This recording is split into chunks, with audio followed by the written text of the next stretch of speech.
Hi friends, welcome to Satya online classes. ప్రాథమిక హక్కులలో ఇక చివరిగా మనకు రాజ్యాంగ పరిహారపు హక్కు 32 ఆర్టికల్ అనేది ఉంది. సో దీన్ని మనం రైట్ టు కాన్స్టిట్యూషనల్ రెమీడియల్ అని చెప్పేసి అంటాం. రాజ్యాంగ పరిహారపు హక్కు అంటే హక్కులకు రక్షణ కల్పించే హక్కుగా చెప్తాం. దీన్ని హక్కులకు హక్కుగా పేర్కొంటారు. ఈ రాజ్యాంగ పరిహారపు హక్కు భారత రాజ్యాంగంకు ఆత్మ వంటిది, ప్రాణం వంటిదిగా డాక్టర్ బిఆర్ అంబేద్కర్ గారు పేర్కొన్నారు. ఎందుకంటే భారత రాజ్యాంగంలో ప్రాథమిక హక్కులు అనేటువంటివి కీలకమైన భాగము.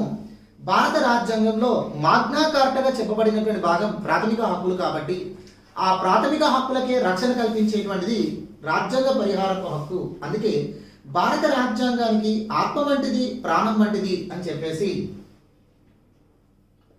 భారత రాజ్యాంగంకు ఈ హక్కు అనేది ఆత్మ, ప్రాణం వంటిది అని చెప్పేసి డాక్టర్ బిఆర్ అంబేద్కర్ గారు పేర్కొనడం జరిగింది. మరి రాజ్యాంగ పరిహారపు హక్కు ద్వారా ఎవరికి అధికారం ఉంది అని అంటే, ప్రాథమిక హక్కులకు భంగం కలిగినప్పుడు ప్రాథమిక హక్కుల అమలు కోసము న్యాయస్థానాలకు రిట్స్ జారీ చేసే అధికారం అనేది కల్పించబడింది. న్యాయస్థానాలకు రిట్స్ జారీ చేసే అధికారం అనేది కల్పించబడింది. అంటే పౌరుల ప్రాథమిక హక్కులకు భంగం కలిగినప్పుడు, రాజ్యాంగం కల్పిస్తున్న పౌరుల ప్రాథమిక హక్కులకు భంగం కలిగినప్పుడు ఆ హక్కుల అమలుకై ఈ ఆర్టికల్ను బేస్ చేసుకొని న్యాయస్థానం రిట్స్ జారీ చేస్తుంది. 32 ఆర్టికల్ ప్రకారం సుప్రీంకోర్టు రిట్స్ జారీ చేసే అధికారం కలిగి ఉంటుంది. 226 ఆర్టికల్ ప్రకారము హైకోర్టులు రిట్స్ జారీ చేసే అధికారము కలిగి ఉంటాయి. 32 ఆర్టికల్ ప్రకారము సుప్రీంకోర్టు రిట్స్ జారీ చేసే అధికారం కలిగి ఉంటుంది. 226 ఆర్టికల్ ప్రకారము హైకోర్టులు రిట్స్ జారీ చేసే అధికారం కలిగి ఉంటాయి. ఎందుకోసము అంటే పౌరుల ప్రాథమిక హక్కులకు భంగం కలిగినప్పుడు ఆ హక్కుల అమలు కోసం ఇవి రిట్స్ జారీ చేస్తాయి. ఈ రిట్ అనేటువంటిది ఆజ్ఞాపించడం లేదా ఆదేశించడము అని చెప్పేసి అంటారు. అంటే ఒక వ్యక్తి యొక్క హక్కుకు భంగం కలిగిస్తున్నటువంటి ప్రభుత్వ అధికారి కావచ్చు, ప్రభుత్వ సంస్థ కావచ్చు, లేదా క్రింది న్యాయస్థానం కావచ్చు, ఏదైనా కావచ్చు, ఒక వ్యక్తి యొక్క హక్కుకు భంగం కలగడానికి కారణమైతే ఆ కారణమైన వ్యక్తిని ఉద్దేశిస్తూ ఆదేశం జారీ చేయడాన్ని, ఆజ్ఞలను జారీ చేయడాన్ని రిట్గా మనం పేర్కొనడం జరుగుతుంది. ఓకేనా, రైట్. ఇలా న్యాయస్థానాలు రిట్స్ జారీ చేసే అధికారం అనేది బ్రిటిష్ రాజ్యాంగం నుండి గ్రహించాము. న్యాయస్థానాలు రిట్స్ జారీ చేయు అధికారం అనేది బ్రిటిష్ రాజ్యాంగం నుండి గ్రహించడం జరిగింది. అయితే మరి 32 అనేటువంటి ఆర్టికల్లోనే మొత్తం మనకు 4 క్లాజులు ఉన్నాయి. అవేంటో కూడా చూద్దాం. 32 ఆర్టికల్లో కనుక చూసినట్లయితే 1వ క్లాజ్ ఏం చెప్తుంది? 1వ క్లాజ్ ఏం చెప్తుంది అంటే, పౌరుల హక్కులకు భంగం కలిగినప్పుడు, పౌరుల ప్రాథమిక హక్కులకు భంగం కలిగినప్పుడు వారు సుప్రీంకోర్టును ఆశ్రయించవచ్చును అని చెప్తుంది. పౌరుల ప్రాథమిక హక్కులకు భంగం కలిగినప్పుడు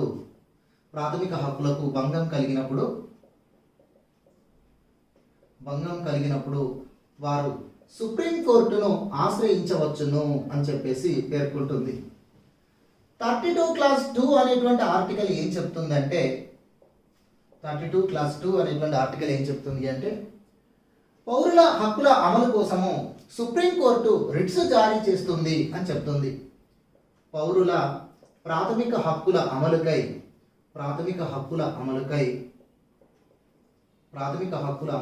సుప్రీంకోర్టు రిట్స్ జారీ చేస్తుంది అని చెప్పేసి పేర్కొంటుంది.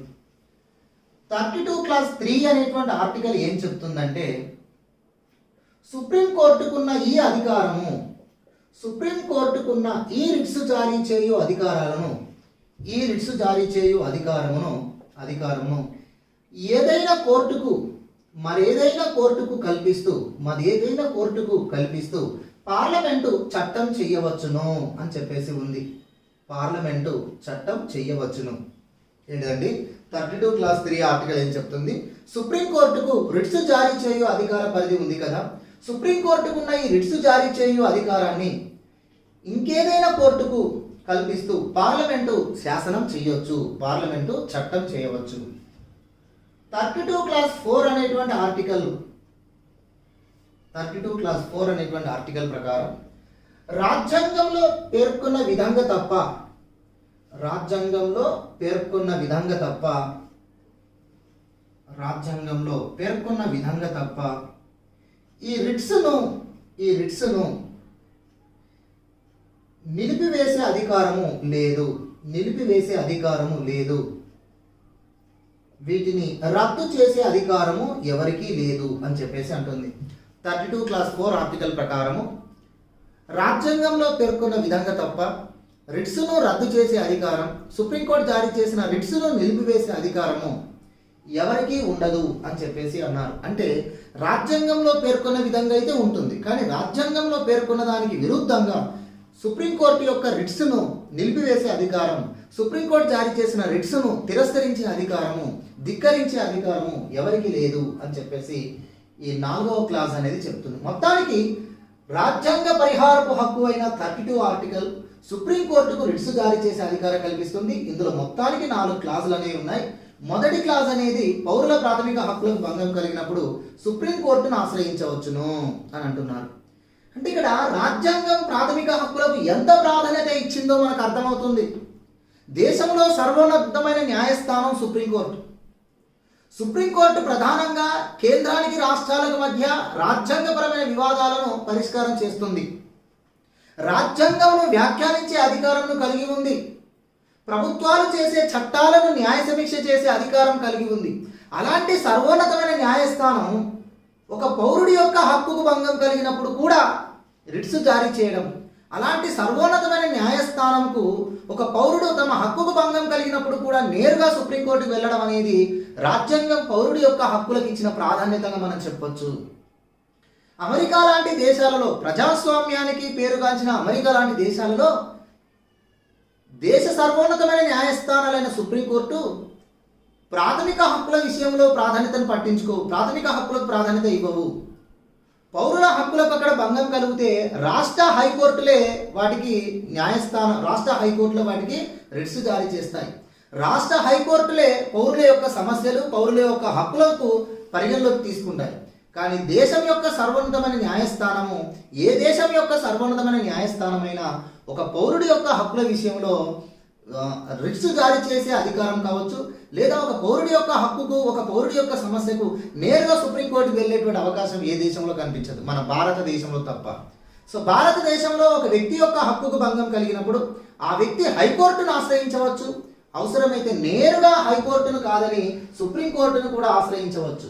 అకార్డింగ్ టు 32 క్లాస్ 1 ఆర్టికల్ ప్రకారము. సాధారణంగా అయితే సివిల్ కేసులు, క్రిమినల్ కేసులలో మనం చూస్తే సివిల్ కేసులు, క్రిమినల్ కేసులు అనేటువంటివి సబార్డినేట్ కోర్టులలో కేసులు నమోదవుతాయి.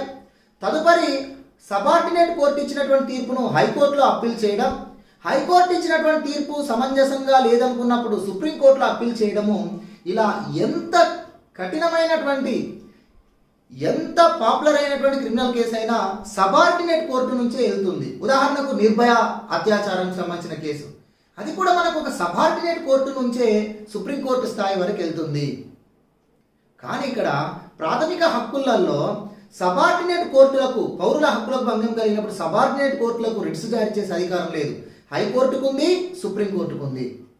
అయితే హైకోర్టును కాదని నేరుగా సుప్రీంకోర్టును కూడా పౌరులు తమ హక్కులకు భంగం కలిగినప్పుడు ఆశ్రయించవచ్చు. నేరుగా సుప్రీంకోర్టులో రిట్ పిటిషన్ వేసుకునే అవకాశము రాజ్యాంగం కల్పిస్తుంది. సో ఇలా రాజ్యాంగం పౌరుడి యొక్క హక్కులకు ప్రాధాన్యత ఇచ్చింది అని చెప్పేసి దీన్ని బట్టి మనం అర్థం చేసుకోవాలి. సో ఈ 4 క్లాసులు కూడా మనకు అర్థం అయి ఉండాలి. ఇంకొక విషయం ఏమిటంటే, అసలు రిట్స్ జారీ చేయు అనేటువంటి ఈ అధికారం, సుప్రీంకోర్టు నుంచి వేరే కోర్టుకు కూడా పార్లమెంట్ చట్టం ద్వారా చేయొచ్చు అని చెప్పేసి మనకు ఈ ఆర్టికల్ అనేది ఉంది. 32 క్లాస్ 3 అనేటువంటి ఆర్టికల్ ఉంది. మరి రాజ్యాంగ పరిహారపు హక్కు అనేది భారత రాజ్యాంగంకి ఆత్మ ప్రాణం వంటిది కాబట్టి రాజ్యాంగ పరిహారపు హక్కు అనేది రాజ్యాంగ మౌలిక స్వరూపం వంటిదని కూడా పేర్కొనబడింది. సుప్రీంకోర్టు రాజ్యాంగ ధర్మాసనం వివిధ కేసులలో రాజ్యాంగ పరిహారపు హక్కు అనేది మన రాజ్యాంగ మౌలిక స్వరూపం వంటిది అన్నారు. Basic structure of Indian constitution అని చెప్పేసి పేర్కొన్నారు. మరి basic structure of Indian constitution గా పేర్కొనబడిన ఈ రాజ్యాంగ పరిహారపు హక్కును పార్లమెంటు సవరణ చేయొచ్చా? పార్లమెంటు రాజ్యాంగ సవరణ చట్టం ద్వారా మార్చవచ్చునా అనేది క్వశ్చన్ అనేది మనకు ప్రీవియస్ ఎగ్జామ్లో కూడా అడిగారు. ఏంటిదంటే కేశవానంద భారతి కేసులో రాజ్యాంగ మౌలికాంశాలుగా చెప్పబడినటువంటి వాటిని మార్చకూడదు అని చెప్పేసి అన్నారు. కేశవానంద భారతి కేసులో రాజ్యాంగ మౌలిక అంశాలుగా పేర్కొన్న వాటికి భంగం కలగకుండా సవరణలు ఉండాలి, చట్టాలు ఉండాలి అని చెప్పేసి అన్నారు. మరి రాజ్యాంగ పరిహారపు హక్కు అనేది రాజ్యాంగ మౌలిక అంశం కాబట్టి మరి రాజ్యాంగ పరిహారపు హక్కును సవరించే అధికారం పార్లమెంటుకు ఉందా?